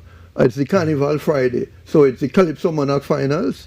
On the bandstand, we have a big stage in the town centre and car park. We have in rhythm sections, tassa, drummers, steel band, and stick fight, which people really gravitate to, as you would have seen within recent times. So that is for Carnival Friday. And Saturday, well, we now told you about the vintage night groovy soca. Which we're looking forward to. Juve, as again, has always been growing. It's automatic. You don't need much organizing, but you still need to keep some structures. Again, big prizes. We anticipate some years ago there was over 5,000 revelers in the town centre. We expect that to be that or more. This time around, the micro-entrepreneurs who operate the bars and the food stalls, they are also eager to be out there. And then in the Monday night, we'll be having the traditional mass characters. Sunday with Kiddies Carnival, my apology. One of the incentives for the Kiddies Carnival this year is to ensure all patrons and the children, whether the masqueraders, children, and the young children will be attending, to ensure that they have free refreshments and snacks. Those are incentives because we want people to come back out because, as I said, based on the decline. And Tuesday is the bringing down of the curtain with Parade of the Bands. Now, when I was there, 2011 to 15, we had 7 large bands. In the Kiddies Carnival, there were 9 bands. We want to bring that back because that brings the crowd, that encourages the entrepreneurship. And so Tuesday night, after the Parade of the Bands, we'll be having the last lap, bomb competition with steel bands.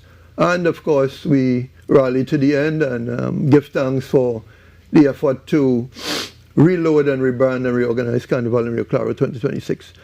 We've sent out the flyers. I think you have copies here. And people are going crazy because, as I said, they were very much uncertain and anxious if anything is really happening in Rio Claro based on the tragic decline over the last 10 years. So we won't go back to that. We are going forward. The vision going forward, of course, we've had good collaboration with the business community to buy in to the revival, and the stakeholders, graders, wire benders, calypsonians, spanmen, and so on. And going forward, we know funding is always an issue. We would be looking at, after we submit our financial statements to the NCC, doing some workshops and some strategic fundraising events so that we wouldn't have to be going cap in hand every year, all things being equal. But we are really committed, not just Carnival, but all things cultural, artistic, and religious and cultural diversity in our region. You spoke about fundraising as well. What steps have you taken to ensure there's sustainability going forward, not just to exist for this year's carnival, but going forward as well? This is something that you want to continue, right? So we want to go to the local businesses and stakeholders as soon as Carnival finished 2026 so we could prepare for 2027. Okay. Do fundraisers and other stuff that we could have a revenue coming in, income. Okay. And what kind of support, Mr. Law, are you currently seeking? Do you want sponsorship, volunteers, participants? What would you say to the public if they wanted to support the Rio Claro Carnival? Okay, so there's never enough of volunteers and volunteerism. We have a number of persons who have been calling us to get involved. Of course, as I said, the hype is there. We're open to additional manpower resources. In terms of sponsorship, we have made some connect with local business and external business agencies. We have the active and tacit support of the Honourable Wilfred Nicholas Morris, a Member of Parliament, who, for his first carnival, is anxious to, be part of this rebranding and to, get involved. And as I said, ensure the entire region, Rio Claro, Mayaro, and Biche, is on par with the other regional rural carnivals. So we have his full support, and he's also working with us to build that sponsorship network Yeah. How long has the process Carnival 2026? When did this journey start to prepare for this one? Without talking too much, I'll allow you on some time. It's a very short season, of course. In terms of our endorsement and authorization from the NCC, it was only very much recent. But again, as I said, we have a mixture of experience and seasoned persons in the committee. So in our first meeting, we were able to run off all these events we spoke about. In 1 week. Which is one meeting. Just less than a week ago. And it's about 8 events. Okay. Right? And all are in the town centre. One the Queen should be having in the Rio Claro Community Centre. It's a small paid entrance fee for local queens of Rio Claro environs. 1835. This means you have a very other events are free. This means you have a very efficient team when you say that you had this meeting in one meeting and got all of this done. You have a big team? It's a 13-member management team, and as I said, there's diverse backgrounds. Sound system, DJs, former mass curators and producers, and administrators, of course, you must have that, and financial persons like Mr. Samlal. Yeah. So you're going forward, we're looking forward to Carnival 2027 already. 2026 is almost here. It's just, I would say, days away at this point. And you really, as we spoke about before, economic sustainability. Now, from a financial standpoint, you're putting things in place already for 2027? Not as yet, but as soon as this season finished, we would start working on it, but we would put our ideas together as soon as. Okay, all right. And what will a successful Carnival season look like for you at the Rio Claro Arts, Culture and Social Empowerment? What do you expect out of all of this at the end? So as the coordinator and committee for Regional Carnival in Rio Claro, we of course expect bigger crowds, professionally organized events, branded events, we use the term, and to, have everyone really satisfied, because they have been over so many years before, and we are just anxious to get back that spirit of love, unity, and happiness and cheer. Because again, as I said, Rio Carnival has been very safe through the years. It has been very merriful, revelry. And again, as I said, we've had good participation of all the bands in the various competitions. So we really look forward to that. And of course, the bottom line, good financial support and sponsorship. So before which we hope for. Recap all the events and break it down for everyone wanting to attend this Rio Claro Carnival, if you were to give a direct message to the people who may have written off Rio Claro Carnival and said, well, nothing's happening this year. As you said, the local artists, they probably got a little bit discouraged that nothing was happening before. What do you want to say to the people who loved it before and you want them to come again? Rio Carnival Reloaded.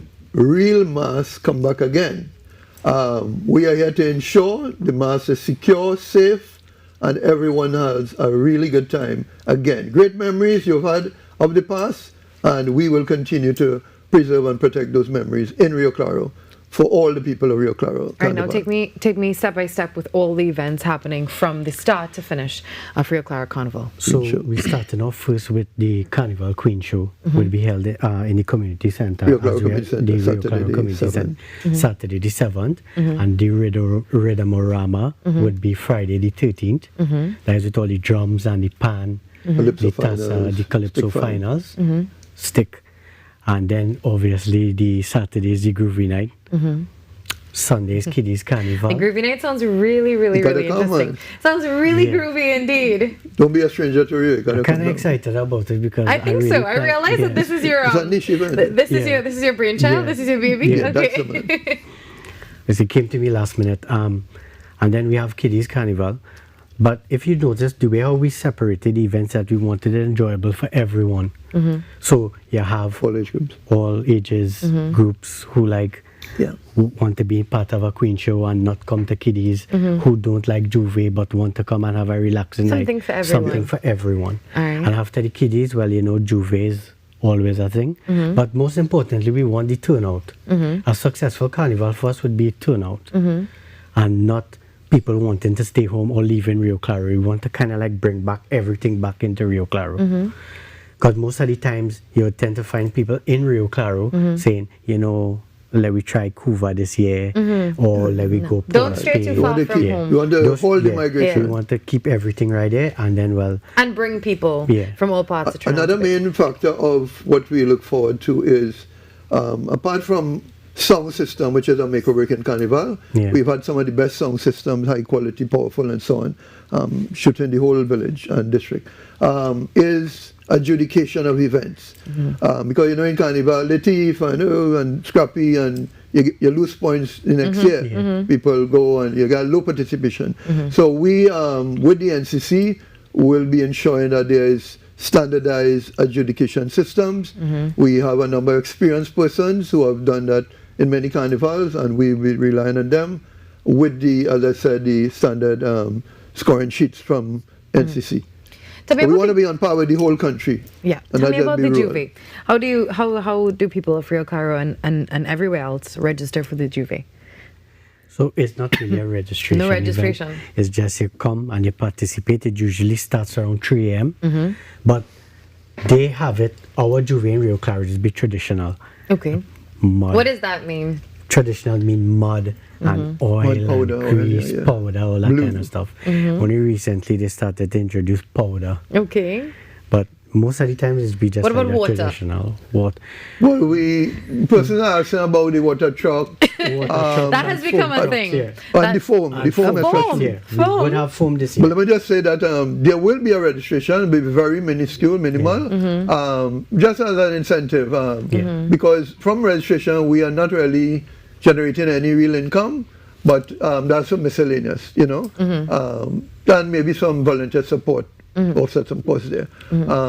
So all events have a minimal registration fee, but the attendance beside the Queen Show is free because everything is in the town center and car park in Rio Claro, the hub. What I think is amazing is the ability to stimulate the local community, the entrepreneurs, all the the doubles, the corn soup, all the vendors, everyone can come out, and that would be really a great opportunity for Rio Claro Carnival. Actually, coming to the food though, one thing we did, we tried to make each booth who's supplying food do something different so everybody would not sell the same thing. Yeah, not sell the same thing. Not too much competition. Yeah, not too much competition. But also in terms of entrepreneurship, there is a space, it's called the Maxi Hub. And when we were there, and even the last committee, we gave it out to the entrepreneurs, bar and food, no charge. Last year, for 10 years they were charging, we are not charging. We are giving back to the community again as an incentive to get people to come back out. So to anyone wanting to follow, support, connect with the organization, do you have any social media pages, a number that you can be reached for more information for Rio Claro Carnival? Well, we have the flyers with our numbers, we have our individual pages, and the Rio Claro Arts, Culture and Social Empowerment social media pages. All right. Also, they can connect with us through the MP office, Nicholas Morris MP office, right in Rio Claro there. I have my numbers I can share if they like to. All right. Any closing words? Well, as we said, we are not mamagaing, we are not exaggerating, we are real because we are about reloading, rebranding Rio Claro Carnival 2026. So come to Rio. Place to be. Free spirit. Yeah, everyone's going to Rio Claro this year for Carnival. We're going to do that. Thank you so much, the Rio Claro Arts, Culture and Social Empowerment, for joining us this morning on Trinidad and Tobago Today. Just about 11 minutes before 8 o'clock. It's the home stretch for us. A reminder, our Pavement Lime series is coming up, so all you have to do is head across to our social media pages as well. And we've got so much more when we come back inside TNT Today. Unleash your imagination with TTT's terrific Toon Time. Join us as we stop evil geniuses from taking over the world on Super Z, or hop on board for a journey into outer space with Galaxy Kids. Be a part of our quest to save the forest alongside our robot pals from Bugspot Ignition. Or let's go exploring with Duda and Dada. Catch terrific Toon Time Monday to Friday at 8:30 a.m. and 4:10 p.m. and Saturdays from 9 a.m. It's fun-filled adventure with terrific Toon Time right here on TTT.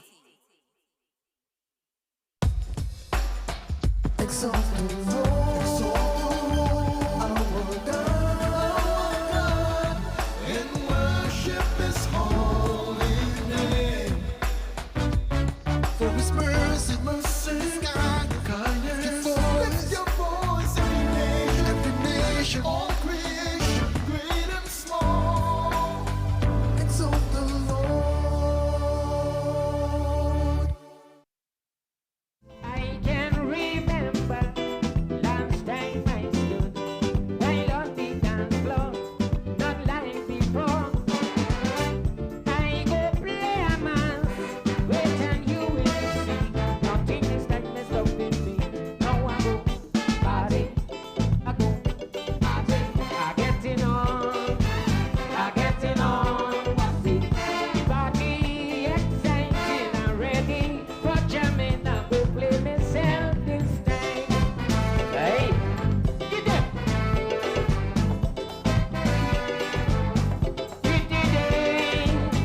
are dearer to me than all the stars.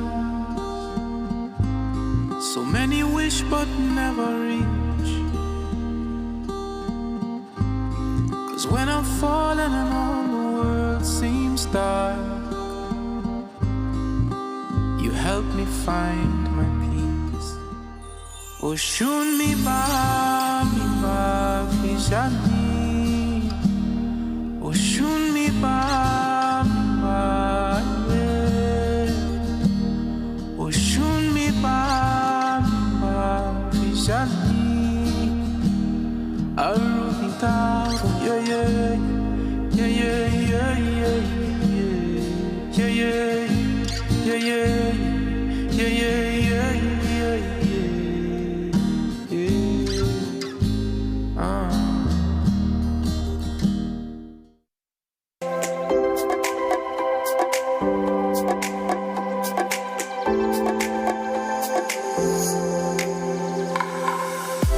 It's just weeks until the CONCACAF Under-20 Men's World Cup qualifiers set to begin on February 3rd.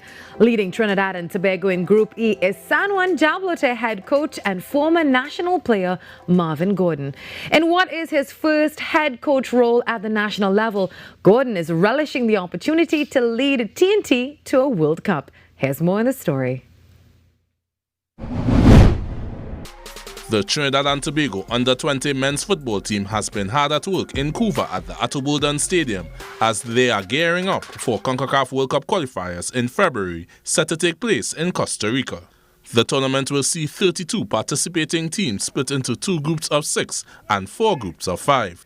TNT face host Costa Rica, Bermuda, Barbados and St. Martin in Group E. The man who is tasked with leading the team to a World Cup is head coach Marvin Gordon, who couldn't be more excited. Elated, I'm honored to be given this opportunity to lead our national team.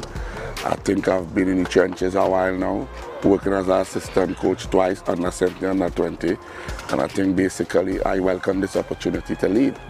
Well, it started with me at a tender age, really representing from since national under 14, coming up the ranks to under 17, all the way up to under 21 and then senior national team, as well. My journey started in coaching back in 2009. Gordon, who is yet to name his final squad, says that the response from the players since taking charge has been exceptional. Over the Christmas period, we had about 42.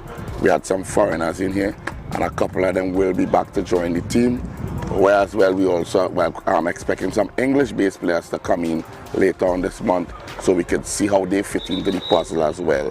Right, what we're working on right now is more physical, right, and mental and tactical, right. I think this group, they're receiving everything, right. There's a staff with a lot of experience. Ross Russell, Devon, Jocelyn, Gilbert Barton, myself, Dexter Thomas. I kind of surround myself with a lot of experience because I know it will take experience at international level if we used to get to the World Cup. With the TTFA having announced 2 international friendlies prior to the tournament, Gordon says it will give them a good assessment of where they are at. I welcome it because, we have been playing some games here locally against the top clubs, Defence Force, Chablote, AC Port of Spain. We play games against these teams. But welcoming international games is much better as under 20 teams. They as well preparing for the tournament. So I think it goes well. We will really see where we are in these 2 games. I expect us to do well in the both games, honestly. Adrian Lazar, TTT Sport. Follow us for these stories and more at TTT Live Online. If you have a story idea, a press release, or you want to collaborate with us, well, we'd love to hear from you. Contact us today at ttttoday@ttt.co.tt and be part of the conversation shaping our nation. Trinidad and Tobago Today news you can trust, stories that matter. Just another reminder, our Pavement Lime series is coming up. Next 99.1 FM presents the Payment Lime Pump. So you can check it out here on the screen. Meet we on the road. Also, Sweet 100.1 FM, they're celebrating 20 years and you are invited. Join us Saturday, 17th January, that's this coming Saturday at Queen's Hall from 5 p.m. to 11 p.m. for the Sweet 100.1 FM anniversary celebration. Remember, it's free to the public, no invitation required, and features live performances. Celebrate 20 years with Sweet 100.1 FM, where the music stays sweet. Sweet 100.1 FM, the sweetest sound of Carnival. We are sweet and groovy. Well, that's almost it for us here today on TNT Today. Once again, thank you to all guests for joining us. And also remember, check out Rio Claro Carnival this year. Give them some support. Check them out on social media. The National Limbo competition is coming up as well. Tomorrow, we continue our discussion on everything happening across in Tobago. The swearing in is set to happen later today as well. We'll have all those updates for you and more during your 7 p.m. news. Carrie comes up at the top of the hour with your major network news. Thank you so much for joining us on Trinidad and Tobago Today. Have a beautiful one.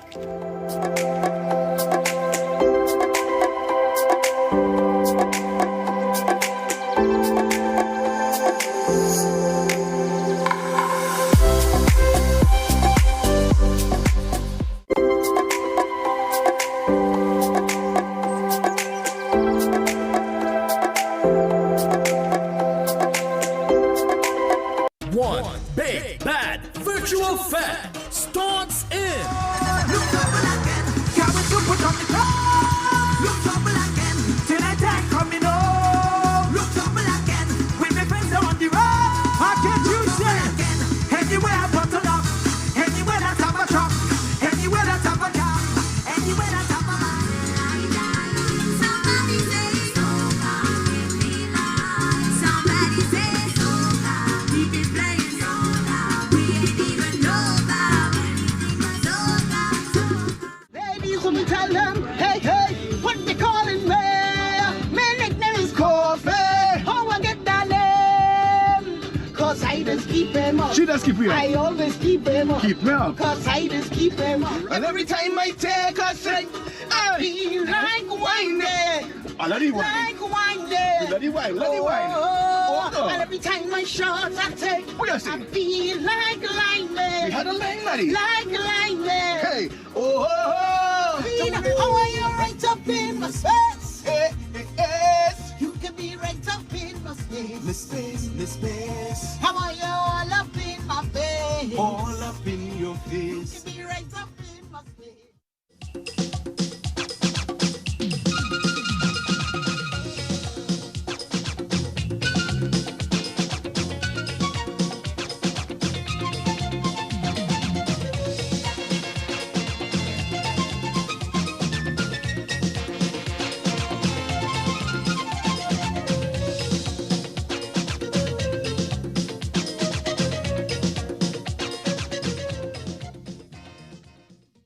Your news anytime, anywhere. Join us nightly at 7. TTT News. Committed, accurate, relevant.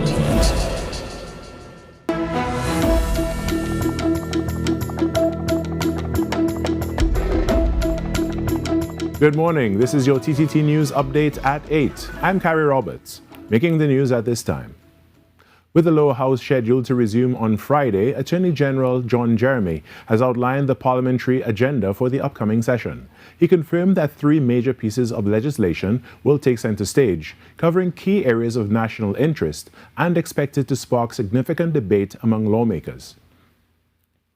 Government has listened to the voices which have been raised in the national community over the past week and a half with respect to the increase in fines and penalties. As a response to public outcry due to the increase in road traffic fines and penalties, Attorney General John Jeremy says the government will seek to amend the Motor Vehicles Road Traffic Bill in Parliament in the upcoming week.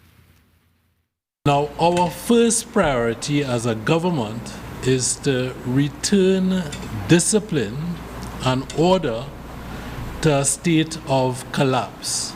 And that includes doing something about the lawlessness that has taken place on our streets. We have listened to voices, and what we propose to do in the amendment bill is to impose a system which requires constables to give a mandatory warning with respect to certain offenses. The Attorney General said another piece of legislation that will be treated with is the Tobago House of Assembly Amendment Bill.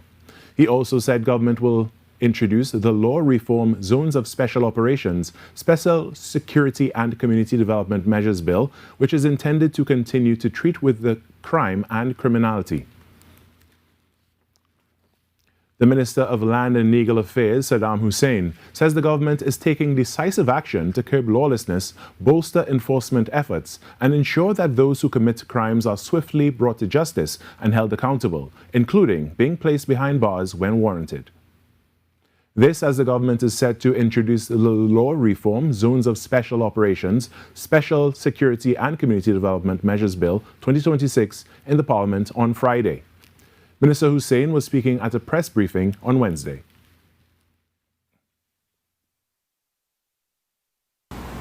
So this is a copy of the bill in hand, and this bill is a very progressive piece of legislation.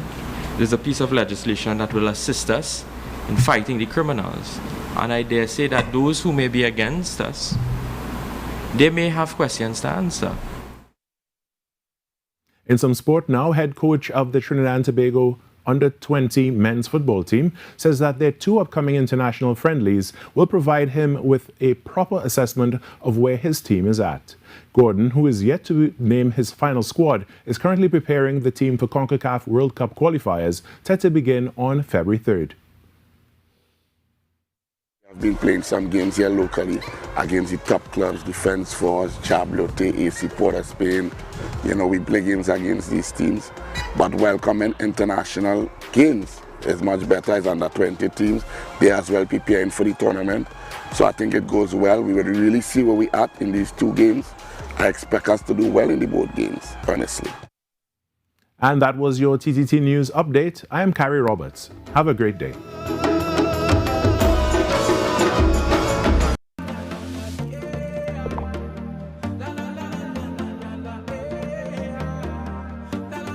This is TTT. Live for local.